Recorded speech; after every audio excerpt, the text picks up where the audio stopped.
Hello అందరికీ welcome back to our YouTube channel. Balamrutham పిండితో మీరు ఎప్పుడైనా ఇలా ట్రై చేశారా? చేసి ఉండకపోతే ఒక్కసారి ట్రై చేయండి, చాలా బాగుంటుంది టేస్ట్ అయితే. నేనైతే 2 కేజీల బాలామృతం పిండికి 1 కేజీ గోధుమ పిండి, అరకిలో బెల్లం తీసుకున్నానండి.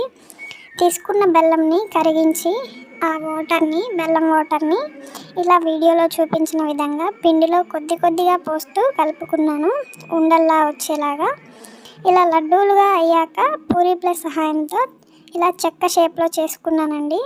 ఈ చేసుకున్న వాటిని ఆయిల్లో వేసి బ్రౌన్ షేడ్ వచ్చేలాగా ఉడికించానండి. అంతే అండి, బాలామృతం పిండితో స్నాక్ ఐటమ్ అయితే రెడీ అయిపోయింది. టేస్ట్ అయితే చాలా బాగుంటుంది, అలాగే చాలా బలం. పిల్లలకి డైజెషన్ ప్రాబ్లం ఉన్న వారికి కూడా క్యూర్ అయిపోతుందండి ఇవి తినటం వల్ల. వీడియో నచ్చితే ఒక లైక్ చేసి మర్చిపోకుండా సబ్స్క్రైబ్